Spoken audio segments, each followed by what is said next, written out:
महादेव और अंजलि की कथा, एक अन्यायी अंत और दिव्य न्याय।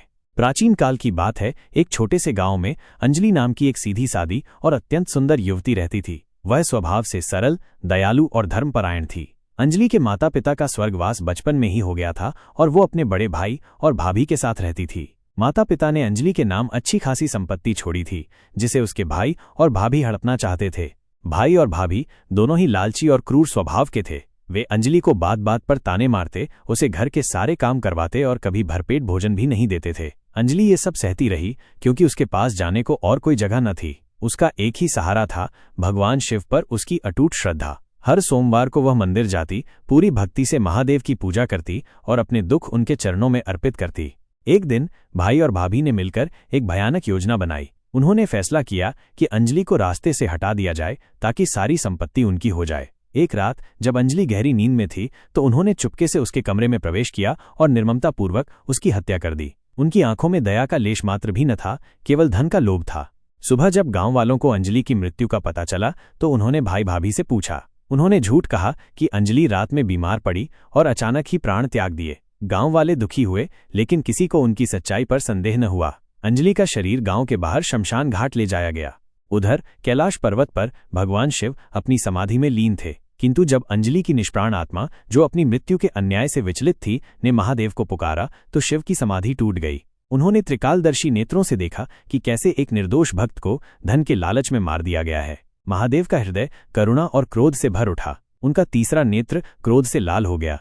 तत्काल ही भगवान शिव ने अपने गणों को आदेश दिया कि वे अंजलि के शरीर को अग्नि को समर्पित होने से रोकें और उसके हत्यारों को न्याय के कटघरे में लाएं। पलक झपकते ही शिव के गण, जिनमें नंदी और वीरभद्र प्रमुख थे, शमशान घाट पहुंच गए। उन्होंने वहां उपस्थित सभी लोगों को चौंका दिया। भाई और भाभी, जो अपनी जीत पर मुस्कुरा रहे थे, गणों को देखकर भयभीत हो गए। शिव के गणों ने तत्काल अंजलि के शरीर को चिता से उतारा और अपनी दिव्य शक्ति से उसकी आत्मा को उसके शरीर में पुनः स्थापित करने का प्रयास किया। अंजलि, जो अभी भी भ्रमित और डरी हुई थी, ने अपनी आंखें खोलीं।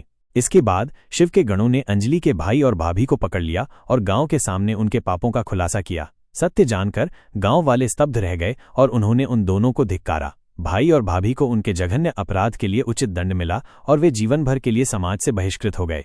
लेकिन कथा यहीं समाप्त नहीं होती। अंजलि अभी भी भयभीत और इस दुनिया में रहने से हिचकिचा रही थी, क्योंकि उसने अपने ही अपनों के विश्वासघात को देखा था। तभी आकाश में एक तेजोमय प्रकाश पुंज प्रकट हुआ। स्वयं महादेव अपने दिव्य और सौम्य रूप में वहां उपस्थित हुए। उनके माथे पर चंद्रमा चमक रहा था और गले में नीलकंठ की आभा थी।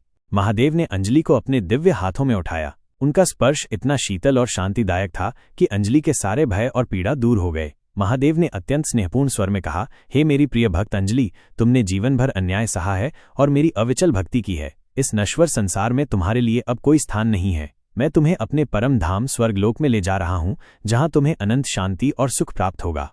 और ऐसा कहते ही भगवान शिव अंजलि को अपनी गोद में लिए हुए आकाश मार्ग से स्वर्गलोक की ओर प्रस्थान कर गए। अंजलि ने अपनी आंखों से उस नश्वर संसार को अंतिम बार देखा, जहां उसने इतना दुख भोगा था, और फिर महादेव की गोद में समाहित होकर उस दिव्य लोक की ओर बढ़ गई, जहां केवल आनंद और शांति थी।